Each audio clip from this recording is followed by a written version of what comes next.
Okay. Scripture is really good today. It's about empathy. Do y'all ever empathize with others? Okay, give me an example, Jill. Is that like if someone's having a hard time, you're like prepared for them, like, oh, I am. It's more than that. Now, hold on. You said, oh, I understand. Okay, that's part of it. So it's not sympathy. It's actually knowing what another person feels like. Are we capable of that? I'll give you a great example. You know how sometimes we have first world problems? That shows very little empathy for what other people go through, right? Okay. That's kind of an example. I'm going to show you one here, though. This is a good video demonstrating empathy. I hope y'all like it. I've spent a lot of time on this. Did you know that according to women, childbirth was kind of... Isn't it good? Did you know according to women that us men can't handle it? Well, did you know that according to men, women exaggerate everything? Everything. That's why we decided to make an appointment with Dr. Julie Masters. Hi, how are you? Dr. Julie Masters. Good to meet you. What we're going to do today is we're going to put some electrode stimulation on your abdomen, which are going to give you some contractions, so you can stimulate contractions to show your way up through your brain. That sounds fun. Well, we're going to book you over. Okay, what we're doing right now is we're just putting up the contraction monitors. I'm feeling everything's nice and tight.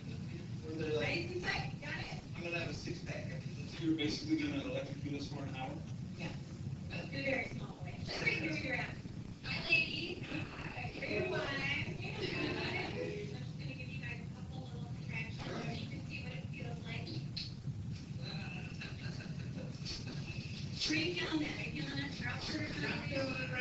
Right now we're going to be starting to simulate a little bit like early labor. Should be, maybe like a 2 or 3 at a time. Oh, early labor.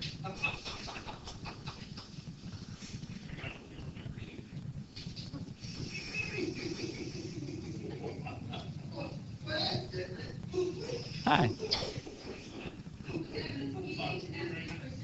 You're almost getting to like the active stage of labor where it's really getting good. All right, here we go. Oh. He's such a big, tough guy.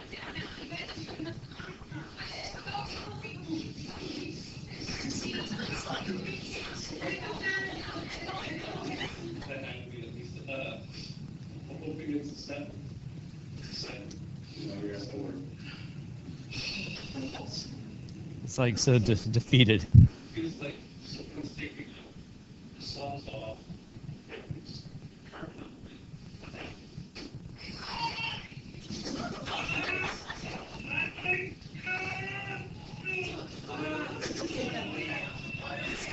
How could they be like that?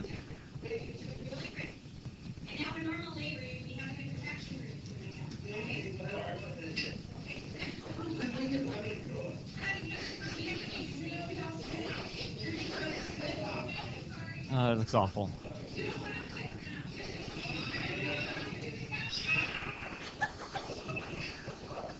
It hurts.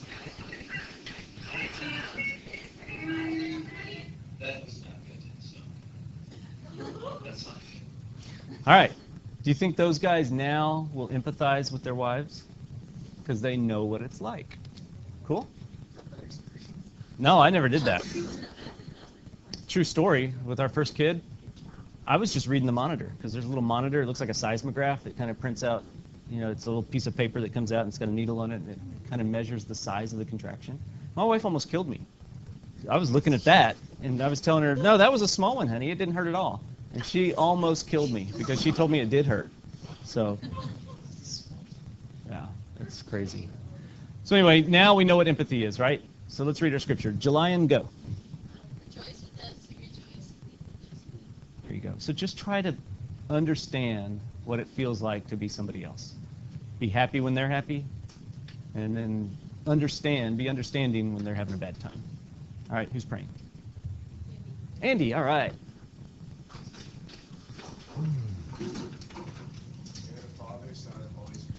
Amen. Art in heaven, hallowed be thy name.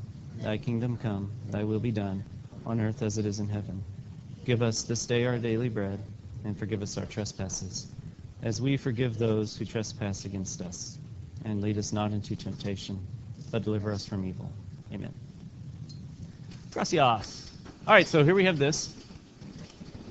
Get rid of that. All right. So last time we learned about aggregate demand. Who wasn't here? Oh, was it just Lil Mac? Okay. Well, don't worry about that for today. Okay, you're gonna get caught up. In fact, I'll give you a quick little tutorial when we get to the next slide. Okay, or a couple slides. Anyway, last class we did learn about the aggregate demand curve. Today we're going to cover the aggregate supply curve, and part of what we're going to talk about is just how regulations affect business. Okay, so look at all of these different things and see if y'all can find something that they have in common. Okay, that's good. They all require you to do something, right? Okay, what else?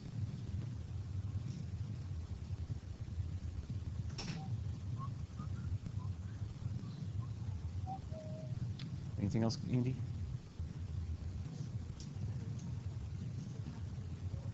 Okay, do more stuff. Okay, so it's sort of like what Andy said, but let's talk about this. This one doesn't seem like a big deal because you do it one time and it's done. This one y'all may not understand as much, but what about this? Anybody ever babysit? What if you had to brush their teeth after they had a snack or after dinner? Ugh. That's a pain. They can't do it themselves. Why can't they? Like, they try, but they just like slip off all the... Oh yeah, that's all they do. Yeah. Yeah. Okay. Well, what if you were babysitting 30 kids? Could you brush all of their teeth, or would you have to have a helper? All right. Well, if a daycare needs to hire an extra person just to brush teeth, what's that do? Does that cut into their profits or not? Okay. If a business is required to file additional paperwork to comply with the Affordable Care Act, they might have to hire a whole new person just to comply. Does that cut into their profits? Okay. And this right here, this one seems the least onerous, but if you had to actually publish your nutritional information on the menu, I mean, that'd be. Have you ever gone to a restaurant and the menu was so big you couldn't read it all? Okay. So those are regulations. They put the onus on business to do extra stuff. So y'all were right about that. Okay, they have to do extra. And if they're busy doing that extra, can they produce as much? That's the key for today. The aggregate supply curve deals with what it costs to do business, and if it costs more, that curve's going to shift left, and if it costs less, it's going to shift particular to the right. Video. But here we go. You're going to recognize and predict how changes in the microeconomy again affect the macroeconomy. So now we'll look at how different things can affect businesses, and then how does that affect the overall economy, including you. So we've done our journal, blah blah blah. Okay, y'all have. This looks like a lot of homework. Don't panic. They're like 9 and 10 questions each. Okay? It's 58 total questions. It's really not that bad. It's really not that bad. No, it shouldn't take more than an hour and a half, tops. Tops. I mean, that's like for the slowest people. Okay? All right. I know. Look, guys, the second quarter is like 2 weeks shorter than the first quarter for whatever reason, so I got to squeeze it all in. Okay?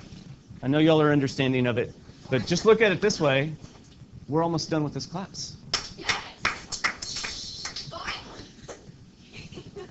Et tu, Fez? I expect it from Katie, but you?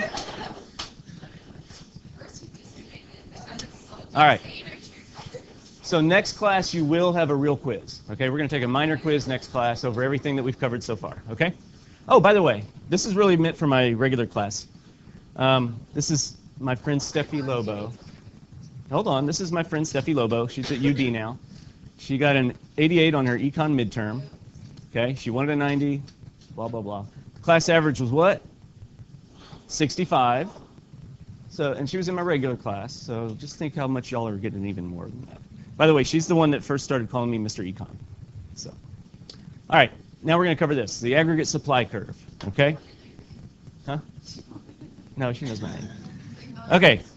Upward sloping curve on this chart is called the aggregate supply curve, okay? And we're going to define it in a minute, but it's basically the supply of everything by everybody, okay? The things that will cause it to shift we have an acronym called RAP. Resource cost, so this takes us right back to the regular supply curve.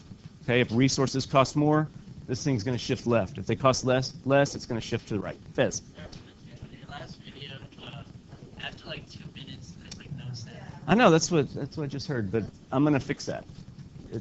It works on the actual raw file works. It's just the YouTube screwed it up, I guess. Anyway, the A in RAP stands for actions of the government. Okay, this is stuff the government can do to either hurt or help business. So if they do things that help, like subsidies, or they lower business taxes, or they reduce regulations, those things would shift the curve to the right. If they raise taxes, do away with subsidies, or increase regulations, the curve will shift to the left. Okay? And then the third one's called productivity. Okay, and we're going to examine that. It just means we can produce more with the same inputs. Therefore, with an increase in productivity, you're going to shift the curve to the right. So what's really cool about this, though, is this. If it shifts to the right, what happens to GDP? It gets bigger, right? What happens to price level? It goes down. That's like the best thing in the world that could happen, right? You got more employment, you got more income, and everything costs less. Isn't that kind of cool? Yes? All of these, depending on what happens, will make it go right. And all of these, depending on what happens, will make it go left. Yeah. I'm way ahead of you. We're going to go over these things individually. So we'll save it till then, okay? But I want to point this out. What if the curve shifts left? Now what happens to GDP? Hey, GDP goes down, so now we have less income and less employment, and everything costs more. Okay? Yes, sir, Jake.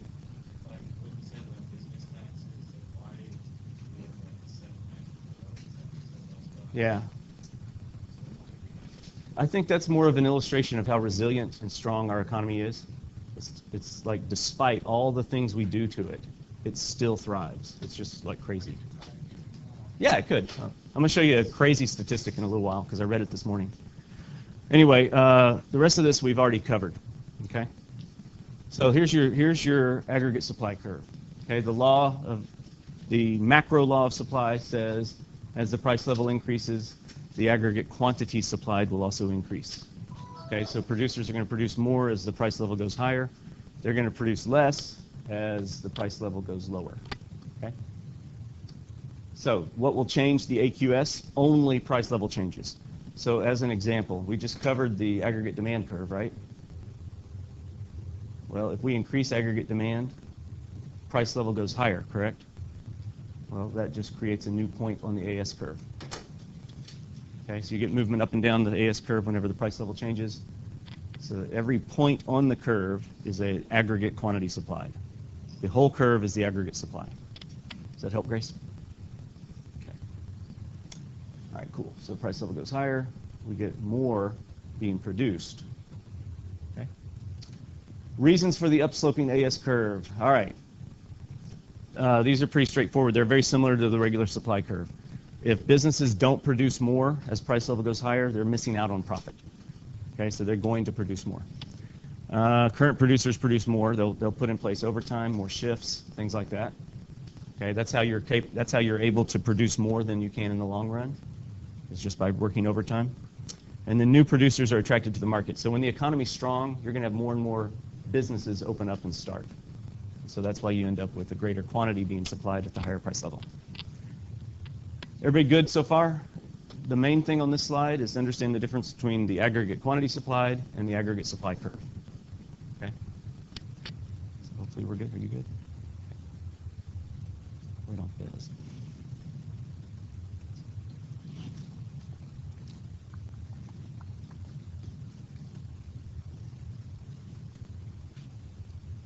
Fez is good?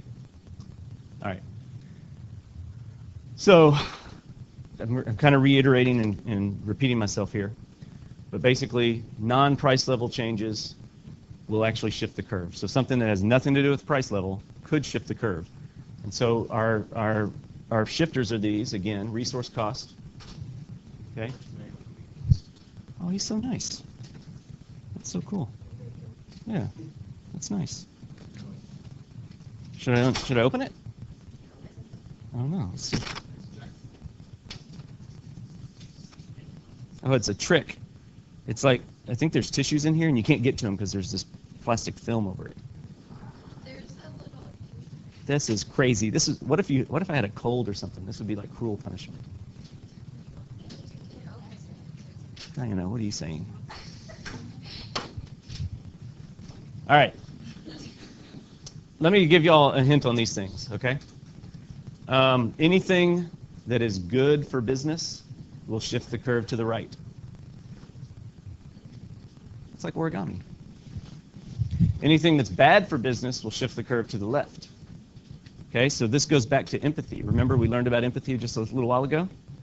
So you have to empathize with business people.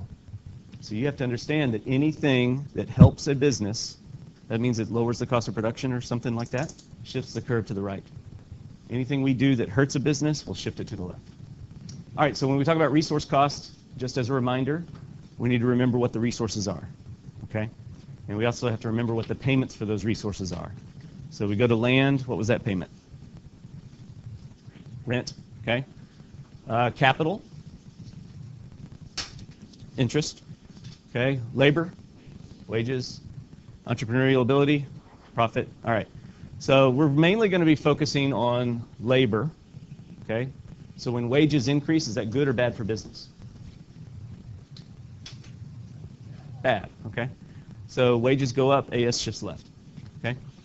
Stuff we get from the land, we won't generally say rents increase, but we'll say something like energy costs have gone up.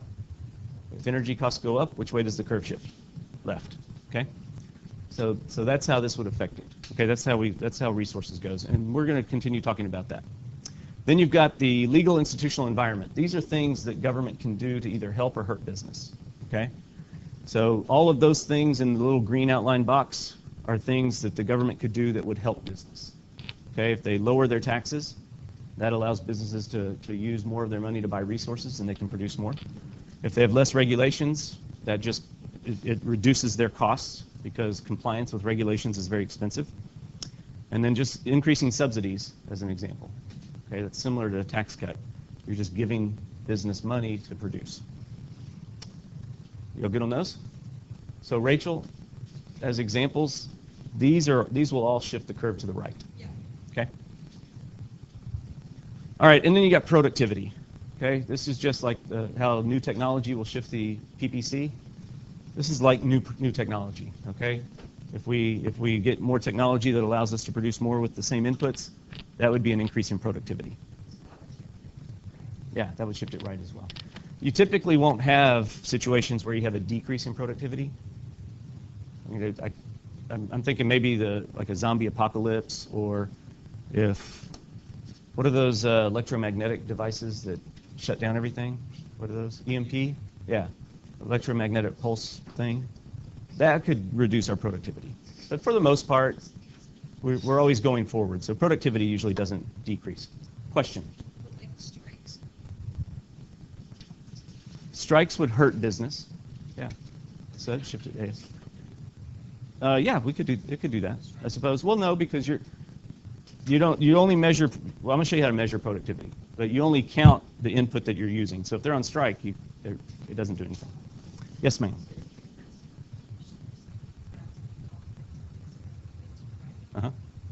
Yeah, but to be careful.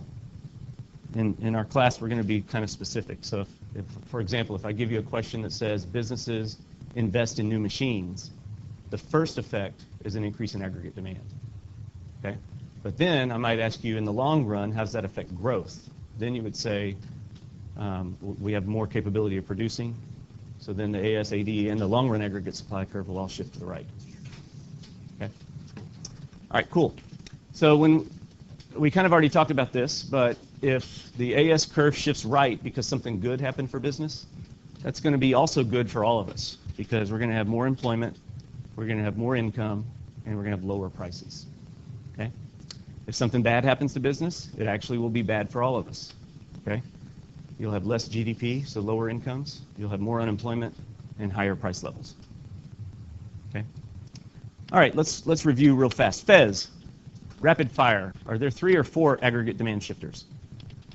Yeah. Okay, and they are listed here. Consumption, investment, government purchases, net exports. All right. Grant, an increase in consumption will shift which curve which way? Okay, AD. To the right. Good job. All right, let's go all the way to Hannah. A change in the price level or a decline in the interest rate with no change in price level will cause a shift in the aggregate demand curve. Okay, but which one? A change in price level or a decline in the interest rate? And which way would it really shift it? Okay.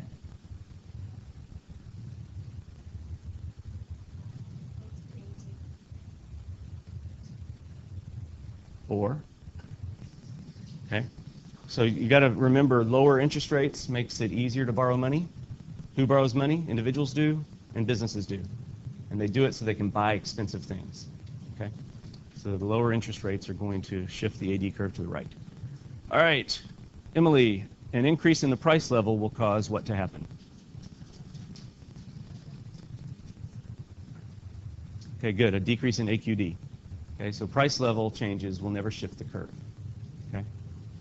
An increase in investment caused by a decline in the interest rate. So now it's independent of the price level. An increase in investment will do what? Rachel.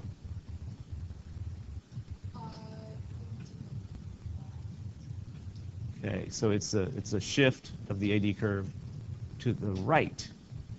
So increase in investment. Yeah, that's good. Oh, sorry. Yeah. Okay, good. All right, cool deal. If the government decides to spend $60 billion on the infrastructure, this will shift which curve which way? Allie. Okay, keep thinking about it here. If they spend more, you get more. It didn't say raising taxes. Okay? So don't overthink it. Okay? We're in fact, in this class, I don't know if I've warned y'all yet, but like even on the AP exam, they want to know the immediate effect. They don't want you to say that, because really, we could do this. Okay? We could say, okay, they're going to spend $60 billion. Well, they're going to have to raise taxes. So that's going to reduce AD eventually. And then, oh, but by the way, if there's more infrastructure, that's good for business because they can move their product to market. So the AS curve would shift to the right. See how we can get really, really complicated? So go to the immediate, most evident effect. Okay? All right, Christine, national incomes of our major trading partners were to decrease. Which curve would be affected which way? Okay? They're going to be buying less of our goods, so our exports would decline. Okay? Who's next? Diana. An increase in the price level or a decline in business taxes would not shift the AS curve. Good. Price level will not shift the curve. Good. All right, so number 9 we haven't covered yet. We're going to do that today, hopefully, if we get to it. Okay? But I'll tell you, range 1 right here is called the horizontal or Keynesian range. Range 2 is the intermediate range. Range 3 is called the classical or vertical range. So we'll cover those hopefully by the end of class. An increase in the price level will cause a shift of the AS curve, a shift to the left of the AS curve, I'm sorry, a shift to the right, shift to the left, or an increase in the AQS. What's the answer, Corbin? Good. Okay. And then finally, Jacob, a decrease in the price level will cause a shift to the left of the AS curve, shift to the right of the AS curve, or a decrease in AQS. Moving on. All right, so we're going to cover resource costs first, okay? And by the way, businesses buy resources domestically and from foreign sources. So there's a lot of things that will affect resource costs, okay?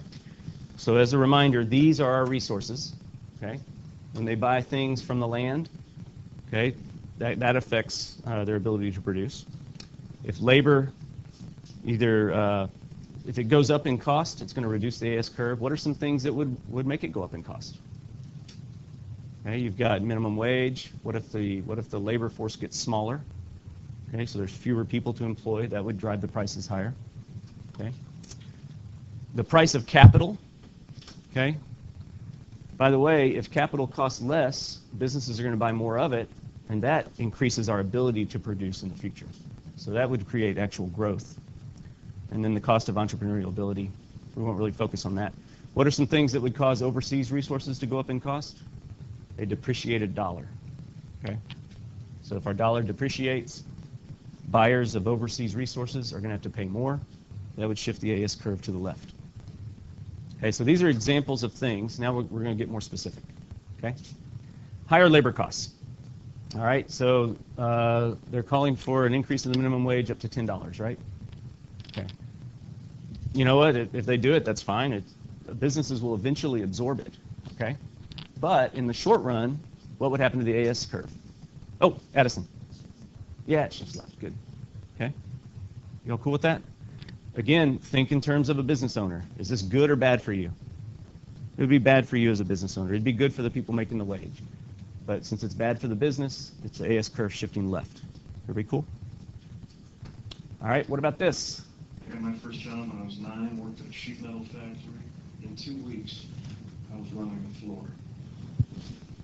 Child labor laws were growing in this country. All right. Hey, Alex. So we have what if they do away with these child labor laws? What would happen to the AS curve? Move to the right. See, that little girl needs to work harder. Actually, this brings up something that's actually close to my home. My son is actually very angry that he can't get a job right now. He's 15, and actually he was mad from probably when he was 13 and a half. He wanted to get a job so bad so he'd have money, and so it's illegal for him to have a job. Isn't that just terrible? Okay. All right, higher energy costs. I took this out of the news just the other day. We're hitting ISIS. We killed off their refineries. Why did we do that?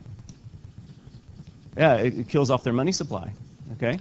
But what could that do to oil prices? It could raise them, which would shift it to the left. Okay? That could happen. There were other factors involved that actually have brought our energy costs lower. Yeah. They're really good.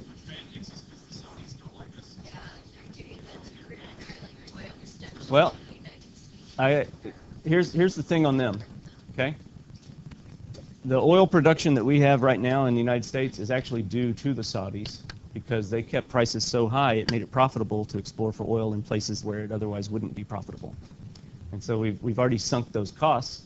So oil prices could actually go down quite a bit before it would hurt us because we've already invested in the oil fields.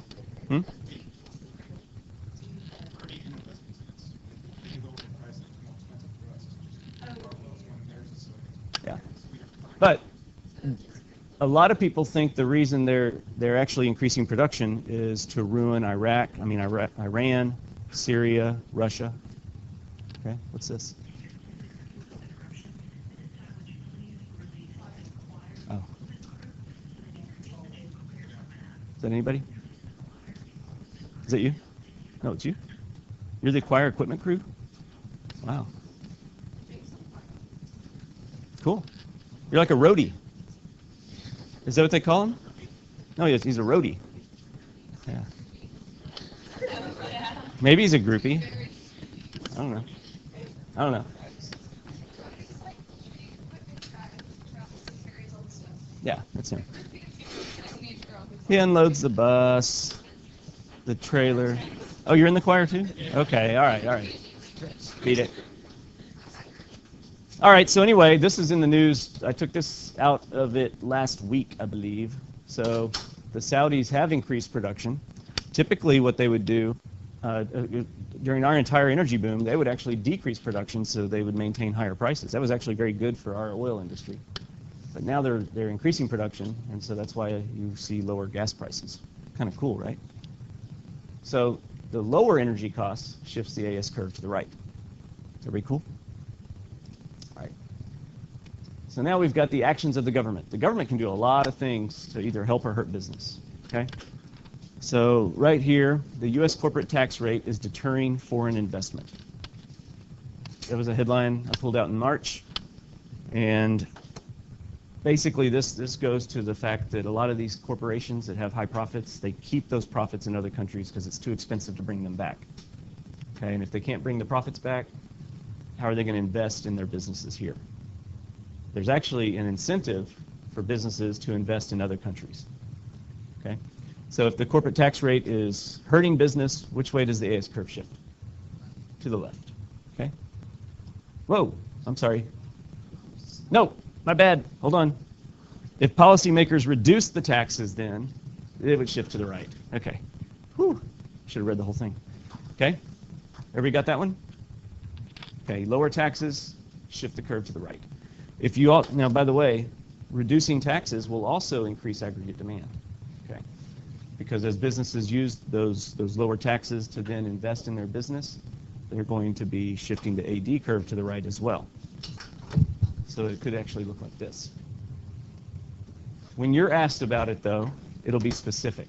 It'll say, you know, let's see, what would we use here? I would make it obvious which curve I want you to look at. Okay, like on your homework, it'll be obvious. All right. Actions of the government continued.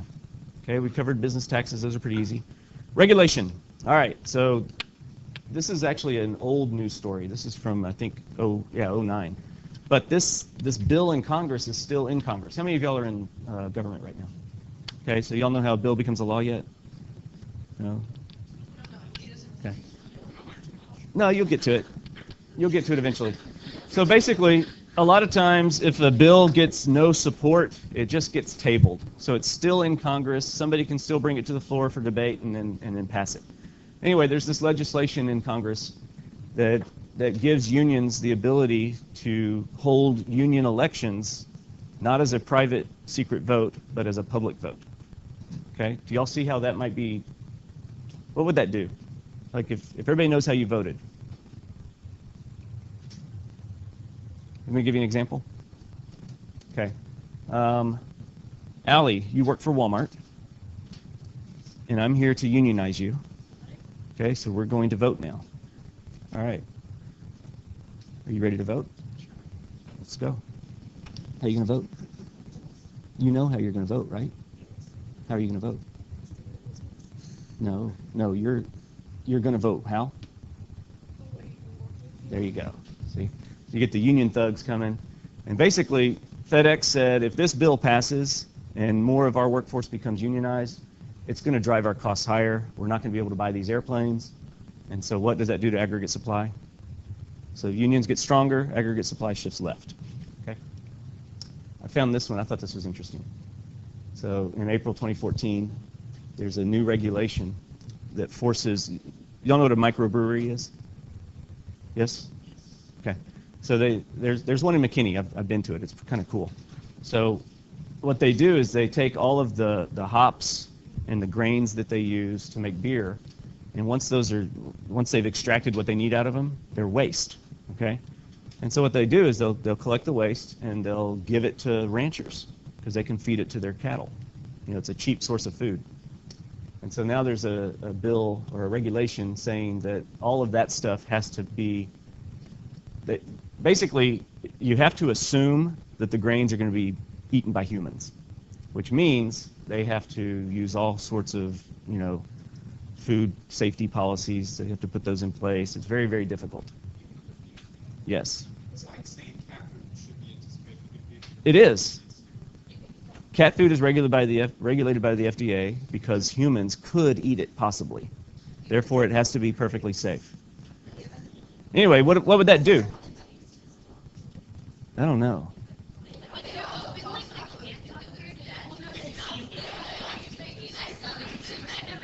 Diana, dog food is gross. All right. So I found this story this morning when I was eating my cereal. And there's some studies out that say that the cost of regulation is about $1.9 trillion a year. So $1.9 trillion per year. Some of it's necessary, right? I mean, y'all want food safety and things like that. Some of it's a little bit onerous. And so they've estimated that if they didn't have such intrusive regulations, our GDP would have been growing by an additional 2% each year, which basically would mean if you do the math, you end up with what do we call that kind of curve that's exponential? Okay, so you end up with more exponential growth, our economy could actually be $50 trillion instead of $17 trillion. Isn't that amazing? Yeah. Yeah, there's some that are a bit too far and there's some that are necessary. You're right. All regulations. Yeah, so you have to have some, but the complaint is that there's too many. So, anyway. Y'all ready for productivity? All right. Y'all know the difference between these two guys? Yeah. Okay, this one on the left, he's a real worker. All right. Productivity, that's how many outputs can be produced from a set amount of inputs. So we actually have a new formula here for you to write down. It is this: productivity is equal to real output divided by your inputs. Everybody follow me? Okay. So we got SpongeBob, who can make 160 Krabby Patties in 8 hours. So he's got his 8-hour shift. He can make 160 Krabby Patties in those 8 hours. Then you got SpongeTron. He can make 3,200 Krabby Patties in 8 hours. And he doesn't take any breaks. Well, SpongeBob doesn't either. Okay, so we're not there yet. Let's just calculate the productivity. Okay? Productivity is equal to 160 over 8. What would that be? 20? Okay. So SpongeBob's level of productivity is 20. He can make 20 Krabby Patties per hour. That's pretty good. What about this one? 400. That's a lot of productivity, though. Now, does Mr. Krabs have a little bit of incentive to put in place SpongeTron? Look, he can sell his Krabby Patties here and make 20 an hour, or he can make 400 an hour. Oh, I did. It's okay. Sorry. All right, but check it out. So by replacing labor with capital, productivity increases. Okay? So productivity will increase when you have capital. But y'all were right. The important ingredient is love. I can't believe I misspelled Krabby Patty. It's with a K. Yeah, it's with a K. Yeah. Oh well, so changes in productivity. Okay, if productivity increases, what happens to the AS curve? Shifts to the right. Okay? And if we were to somehow have an electromagnetic pulse attack, then productivity would decrease and it would shift which way? To the left. Okay? So let me show you some stats. In the year 1800, it took 373 labor hours to produce 100 bushels of wheat. Today, because we have tractors and plows and combines and new fertilizers and irrigation equipment, you can actually produce 100 bushels with 3 man-hours. So what can we do with the additional 370 hours that we have? Yeah, anything, right? We can make anything. I mean, these guys can go to work in a factory. They could actually work less. Okay, take vacations. Okay, they can make more bushels of wheat. Okay, did you know we're an exporting nation for food? We produce so much food, we export most of it. I don't know if y'all knew that. Kind of interesting.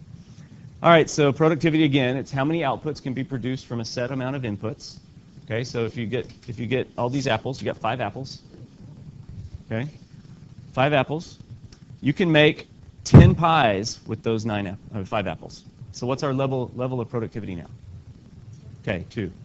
Okay, so the productivity would be 2 because we're taking our 10 outputs and dividing by our 5 inputs. Productivity level would be 2. Okay, good job. Well, you'd have to, okay, the output is the thing that's available for sale. Okay?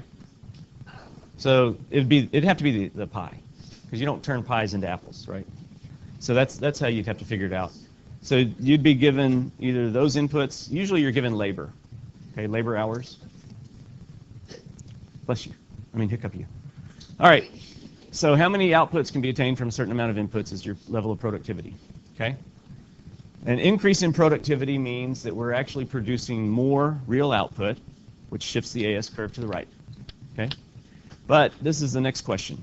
We're going to demonstrate why it is that when the AS curve shifts right, we get lower prices. Okay? So does productivity alter the per unit production cost?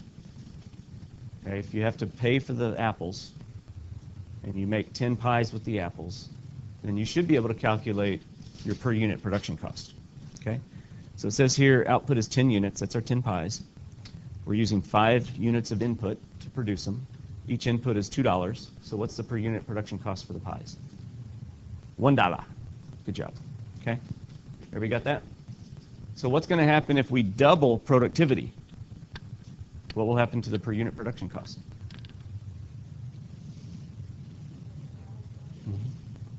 Well,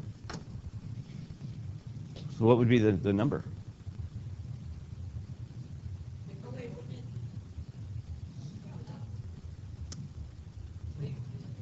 If we doubled productivity, what would happen to per unit production cost?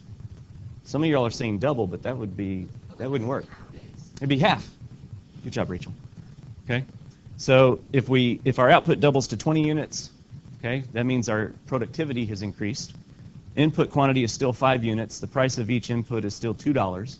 So now our per unit production cost is going to be the total input cost of 10 divided by the units of output, which is 20. I don't know why that's shifted over like that, but y'all get it, right? So why does that shift to the left? No, it shifts it to the right. Okay? Yeah. So anytime there's more productivity, AS curve shifts right. Everybody okay with that? All right, cool. Here's another example from history. Okay, the first Model T took 12.5 worker hours to produce. Okay, so 12.5 hours, you get a Model T Ford. That had no assembly line. Then, with a regular assembly line, it took 6 hours. And then, Henry Ford put in place a continuous chain-driven assembly line. Now each car only takes 1.5 hours to produce. Okay, because he's able to produce more, in other words, we became more productive. He increased output from 6,000 to 600,000, and the price dropped. See that? 950 to 260. That's a big deal. Yes, sir. Yep.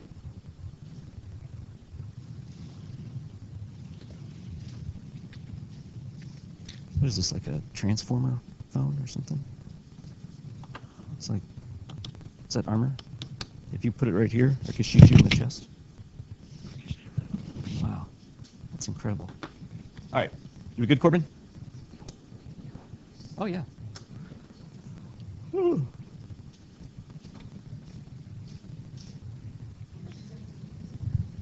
Okay. Now we're good? All right. Oh, this is the bad news of productivity, okay? It's mostly good, but this is the bad news. If you have a 1% gain in productivity, it is estimated to cost 1.3 million jobs. What do y'all think of that? That's good for the economy. What type of unemployment would these 1.3 million people experience? Structural. You got it. Okay? Good job. All right. So let's keep going. Where did we end this thing at? Diana? No. Where did we end before on our questions? So it's Addison's turn. Okay. Addison, an increase in the price of imported resources would cause the AD or AS curve to shift right or left.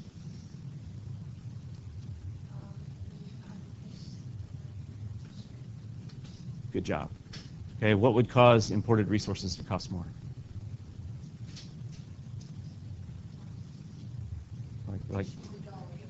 Well, I'll take what you said if you call the tax a tariff. Okay, that would work. But typically, it's a depreciated dollar. I mean, yeah, a depreciated dollar. That's generally what it would do. All right, who's next? Lucy. A rightward shift of the PPC would be the same as which curve shifting which way? Or AS to the, you had that part right. All right, so what are we talking about here? Production possibility. Aggregate supply is what we produce. So maybe that's one way to remember that. Yeah. You have to remember your shifters, okay? On this one, it's not about the shifters. You just have to remember that the production possibility is talking about what we produce. And so the aggregate supply curve is also what we produce, okay? So PPC equals supply. Basically. I made the analogy that it's just like our long-run aggregate supply curve. But, yeah. All right, an improvement in productivity will shift which curve which way, Diana?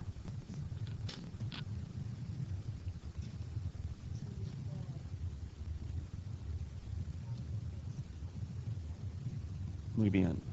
All right, so now we got math. Grace. Suppose that real domestic output is 40 units, the quantity of inputs is 20, and the price of each input is $8. What's the level of productivity? Yeah, 2. So this $8 is irrelevant. You don't need that for productivity, do you? No, you don't need that one. Okay. And we got Bibbit. What is the per unit cost of production given that same information?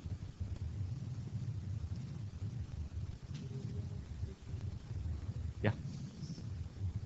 Okay. So just keep this in mind. I'm not going to give you this if you have to actually calculate it on a test or a quiz. So you got to know how to do it. You take your total input cost. So if we had 5 apples, $2 each, the total input cost would be $10. Units of output, if we made 10 pies, it'd be 10 divided by 10, so $1. So in this example, we're using our $8 for the input. We're using 20 of those inputs, so 8 times 20, and with that, we're producing 40 outputs. So it's a $4 per unit production cost. Cool deal? Okay. Katie, if the price of each input increased from $8 to $12, productivity would do what? Good job. See, that's the trick. Okay. People think it would reduce productivity, but it doesn't. Because it doesn't matter what the units of input cost. It's how many outputs can you get from each input. Yeah. Well, they might not produce as much, but they are still capable of producing X amount with each input. Okay, regardless of what happens to the price. All right, cool deal. Ashley, increase in input price from $8 to $12 would shift which curve which way? Muy bien. Good job. Okay, so businesses would react by producing fewer units of output when the cost goes higher. Okay. All right, and then what we at? Alex. An increase in the price of imported resources would increase per unit production cost and shift which curve which way? Good, same thing. Okay. And then Sophia, a depreciation of the dollar would cause imported inputs to be more expensive and shift the AS curve which way? However, the cost of our products would decrease, so it would shift the AD curve which way? Good. Nice. All right, so remember your homework that had you shift curves? Okay, we're going to have one similar, and so we'll do some practice.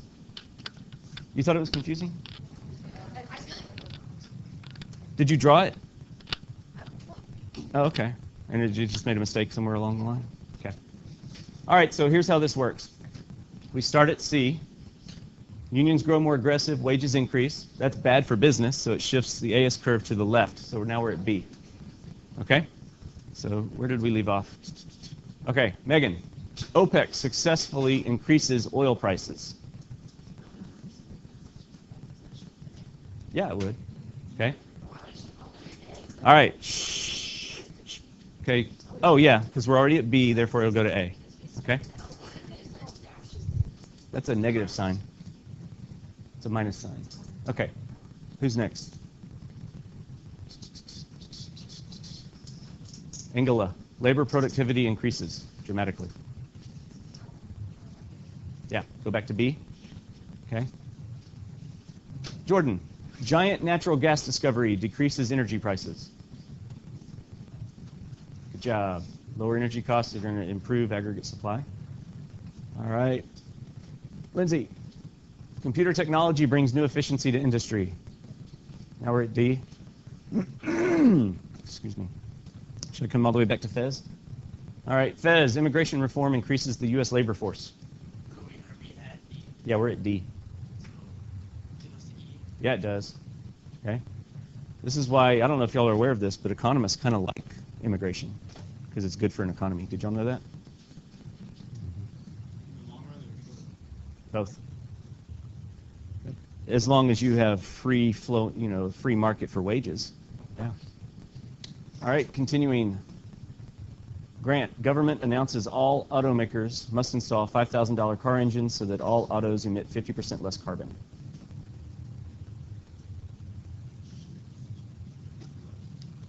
now we're at D again. International value of the dollar decreases by 20% and affects prices of resources bought overseas. What do we got there, Hannah?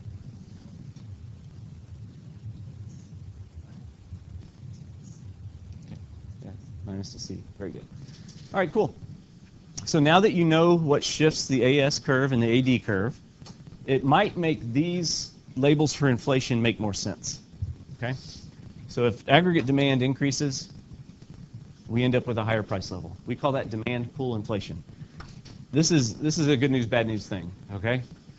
Obviously, the good news is we've got more GDP, which means more income and more jobs. But the bad news is the higher prices.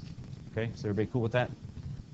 So part of your assignment, and actually the way you'll be assessed in this unit, is being able to figure out what happens to price level and GDP given a scenario. Okay? Everybody cool with that? All right. So that was, wait, what happened to make the results? That's a good question. Let's you answer it. What causes the AD curve to shift right? Give me a specific crazy example. Anything you want. I don't know. Phone a friend. No. Higher income. All right, that would work. Higher income. That's a bland, boring example. He could have given us something else. Maybe the Russians or no, the Indians are going to space, and we started a new space race. So NASA's spending tons of money. That would shift the AD curve to the right. Okay, come on, Corbin. Use your imagination. All right, next. Notice what happens when AD shifts left. Okay.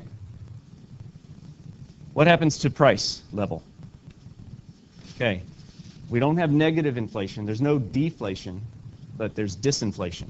Okay. That's what typically happens in our recessions. The last recession we had, economists were actually very, very concerned that we could end up with deflation. That would be horrible. Disinflation is what happens in a bad economy. Okay. So this one's bad news, bad news. No, I'm sorry, good news, less inflation, but it's really bad news because you don't have a job anyway. Okay. What caused this to happen, Rachel? All right, less income. That'll work. All right, now you have an adverse supply shock.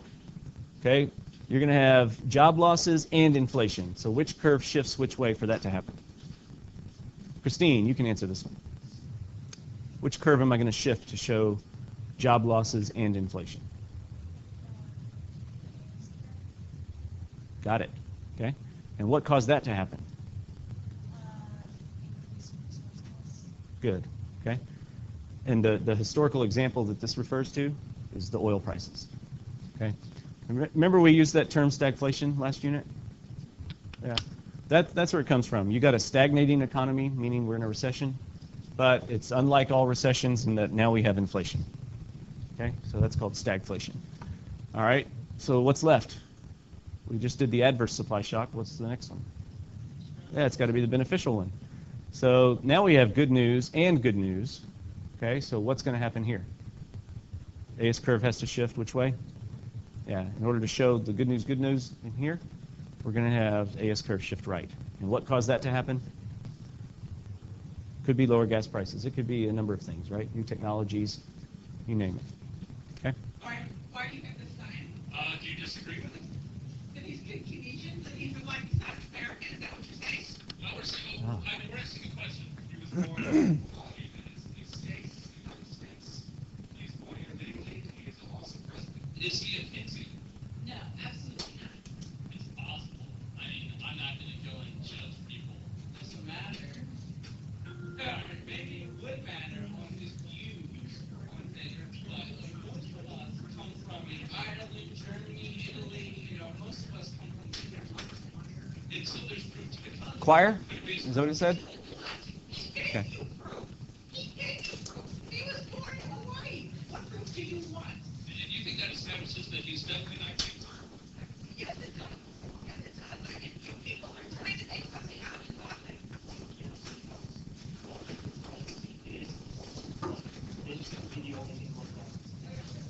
And that's what the science is doing. And Americans, I'll tell you what, hopefully on November, that people are going to know that most Americans are not stupid and don't buy this. I don't know what his economic policies really are. hard to know until we have to pick one way or the other, right? Yeah. I thought you said Kenyan. Hmm.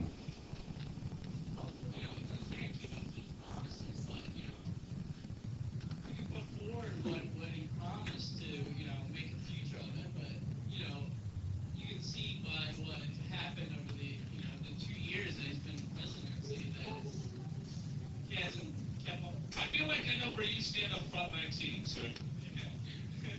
All right. Is the president Keynesian? The answer is yes. All that means is he wants to use fiscal policy to help correct short-run fluctuations in the economy. Okay? Oh, I know. She was very upset. She was very upset. That was a very good impression. That's very good. All right. So the other day, y'all asked me why do I make the AS curve kind of a curvy? Yeah. This is why. Okay. We're actually taking an amalgam of 3 different AS curves, and we're forming them together to get one that kind of fits everything. Okay. It allows us to illustrate what happens using all theories. Okay. So it comes from the Keynesian theory, and by the way, I don't know if y'all can tell, but his curve is completely horizontal for a very long time. Okay. We're going to explain why that is. Then there's the classical theory that says aggregate supply is just straight up and down. And the implication there is that we're always at full employment.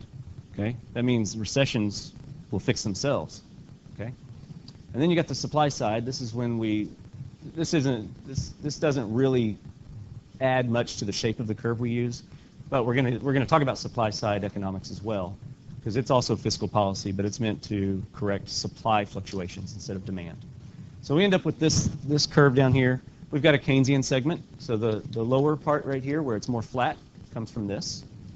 Okay, we've got the supply side segment, where it's kind of, just upward sloping gently. And then the classical segment, where it goes more towards the vertical. Okay. The big difference is this. Oh, yes, ma'am, Jordan. Yeah, all of this is like 4.2, 4.3, so it's all kind of a combined thing. Yeah, you could put this as 4.3. Okay. All right, so look what happens when the AD curve shifts at each point on these graphs. Aggregate demand increases, what happens to price level? Aggregate demand increases, what happens? All right, so GDP is increasing, but then what happens? AD shifts. What happens to output? Stays the same, okay? Then you've got classicals. They would say that in a recession, prices will eventually drop to the point where the AS curve, well, it'll end up coming back where it was, basically. Okay, the economy will self-correct and we'll maintain full output, but we'll have inflation and deflation all the time. Okay, it just goes up and down based on markets. Then you got the supply side. They said that if AS shifts to the left, at some point in time, we have to do something to make it go back the other way to bring back full employment. Okay, so we're going to look at all of those things. So we end up with this curve here. It helps us explore all 3 types of theories using one curve. Okay? So here's what it looks like. So we've got the Keynesian range. Okay, that's when you can get more output but not change prices. Then you've got the upward sloping intermediate range, and then you've got the vertical classical range. So if aggregate demand is right here, and by the way, we're starting to introduce fiscal policy. Okay, next class we're going to really be talking about it. But let's pretend we're the government and we want to fix this recession. We would increase spending, and which way would that curve move? Okay, so a little bit of spending will increase GDP. Price level didn't change. This, by the way, is still in a recession. I got a lot of crud in my throat. Do y'all mind if I clear it real fast in the hallway so I don't gross you out?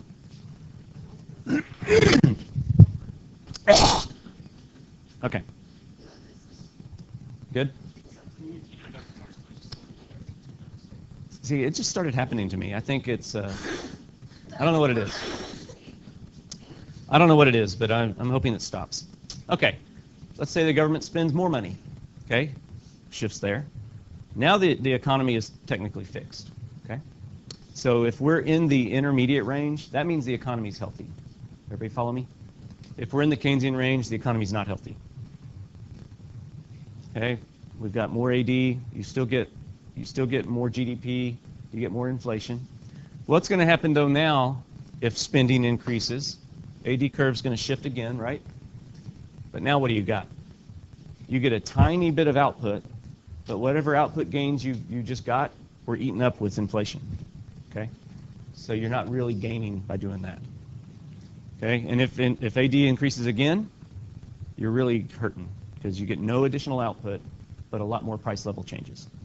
Okay, so what you should get out of this is that there's two ways the economy could be unhealthy. You could have not enough demand, and that's a recession, or you could have too much, and we call that inflation. So the healthy area to be in is right here, intermediate range. Everybody good with that? Okay. So what we've just done is we've explained why it is we have a three-segmented supply curve. Okay. So under what conditions would AS be in the Keynesian range? Recession. Okay. Under what conditions would it be in the classical range? Yeah, you'd have inflation, a very, very hot economy, like the end of World War II, as an example. Okay. Yeah, but I mean big, like it overheated. Okay. When we start looking at Fed policy, when we're right here, they're going to raise interest rates to kind of cool things off. They actually want to create more unemployment. Yeah, it's inflation. Under what conditions would AS be in the intermediate range? Good times. Everything's healthy. Everything's good. You're at or just beyond full employment. 4 to 6% unemployment. Perfect. Okay. What range do you think we're in today? Yeah, we're kind of in the intermediate. It's a very, very, I guess what you'd call a non-robust recovery.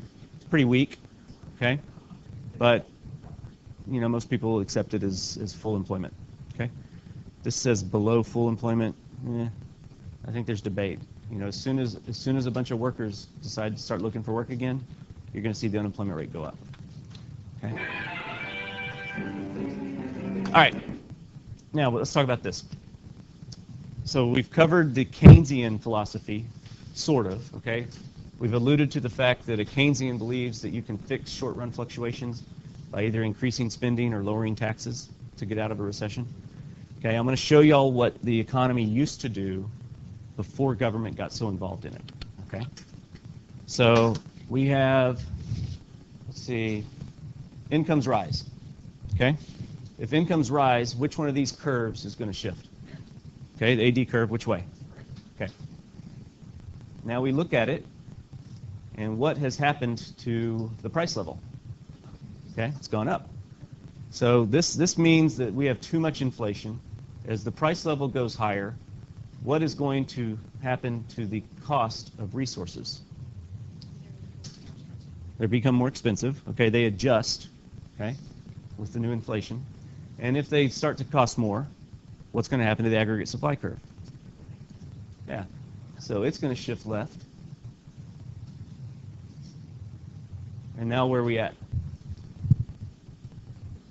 We're back at full employment. So you would have changes in the price level.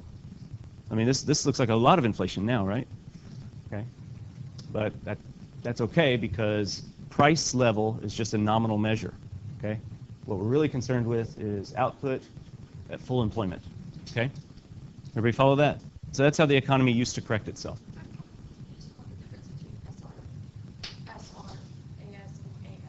Oh, there's no difference. Just distinguishing the two. This is short run versus long run. So we're trying to illustrate that in the short run, okay, prices are going to change and they're going to fluctuate, and then in the long run, all prices catch up. Okay, so initially, the price that we pay for goods and services is affected here, but then the economy begins to adjust. People demand higher wages, resource costs go up, and so we end up over here. It's just if you just put AS, it's the same thing. In fact, most of the time, I don't put SRAS. I usually don't. So no, it's just an extra distinction. It's really not a big difference. Hey, Fez. Of course you may. Okay.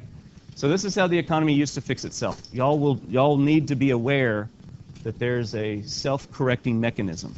Okay, and that's what we call this, the self-correcting mechanism for the economy. Let me show you what happens if there's a recession. Okay? So now, oil, oh no, wait a minute, did I skip one? Come rise.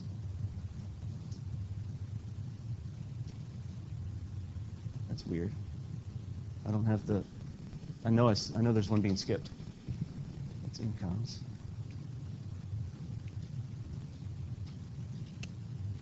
There it is. Oh my gosh, I skipped that one. All right. What happens to employment, price level, and output in the short run when interest rates rise? Okay? It becomes more expensive to borrow money for cars and houses and factories. What's going to happen to which curve? Okay, good. So we've shifted AD to the left. At this point in time, we're in a recession. Okay? There's less output.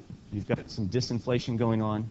Now that the price level has dropped, what happens to the price of wages and oil and energy and all the other inputs to production? Okay? We're going to say that they go down from what they were expected to be, okay, since we have disinflation. So if those go down, then what happens to the AS curve? Shifts to the right. Okay? And so now we're back at full employment again. So that's how the self-correcting mechanism would work in an economy where you don't have a lot of government, okay? But in our economy, we've had a lot of government for a very long time. So this doesn't work anymore. Or at least not, it wouldn't work quickly. If our government disappeared, this would begin working again. But for us, it doesn't. Plus, we live in the drive-through generation, or we have a drive-through society. You want it now, right? Okay, so we're not patient enough to let this work. Okay, so we'll typically, I'm going to skip the next one and show you why this is the way we do it now. Okay, so y'all learned last year about the progressive error, am I right? Okay, and then you also learned about the New Deal, right? Okay, so basically, our economy, our aggregate supply curve is three-segmented now, okay? So we have our AD curve, and we have our long-run curve, and we've got real GDP, and we've got price level, okay? So now that we have a minimum wage, which we've had for a long time, we have limited work weeks, the unions have gotten stronger. That means if we move into a recession, it's less likely that the price level will drop, okay? So if this curve was down like this, you'd have a significant price level drop. But now we don't, okay? And so there's no self-correcting mechanism anymore. And so now Keynes said the way we fix this is by increasing government spending or reducing taxes. And then that would spur the AD to shift back to the right, and then we fix our economy. Does that make sense? That's the way it's being done.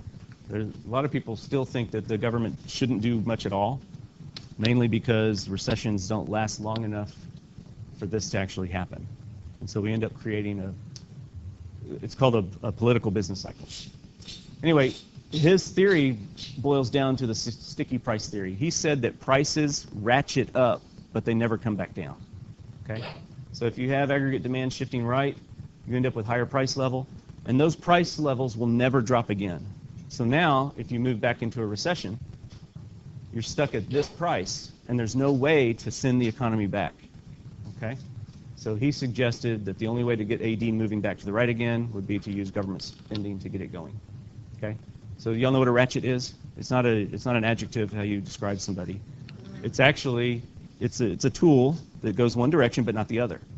So prices can go up, but they don't come down. Well, yeah, you have to turn it. Yeah, you have to turn it. So Keynes said prices are flexible upward. Okay, nobody minds raising prices, but they're inflexible downward. Okay, because let's face it, would y'all ever accept a lower wage? You go into work one day and the boss says, "Hey, due to the recession, I'm cutting your pay by 20%." Would anybody ever accept that? No. So we have less tendency for prices to drop. Are you all okay with this? Okay. So here's the reasons why the ratchet effect exists. All right. You have increased government spending during recessions automatically. Okay. Do y'all know what welfare is? Unemployment benefits. Okay. Those happen by themselves during a recession. We have wage contracts typically. Businesses don't want to lower prices because they would fear a price war. Okay, so if you're in a recession, you want to boost your business, you lower prices, the guy across the street might also lower his prices, and then you're both actually earning less profit. There's a thing called an efficiency wage. If Mrs. Grubbs came and she cut my pay, would I be more or less likely to work hard? I would be less likely to work hard. So that happens everywhere. If you cut people's wages, they develop a bad attitude, they're not going to work as hard. Okay? We also have in law minimum wages. And then this thing called menu costs. This is less the case today, but it does take a lot of effort to change prices. Okay? A lot of that's done, electronically now, but if you actually have to print new price sheets, that's expensive. So you just choose not to do it. Okay? Y'all good on the ratchet effect?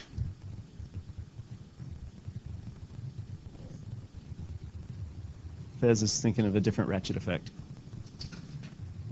What is it? It's when prices go higher, but they don't go back down. That's all it really means. How much time do I have? 52. All right. I got 2.5 minutes. So can I roll on?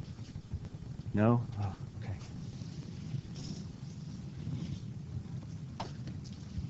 Huh? That's fine. You relax.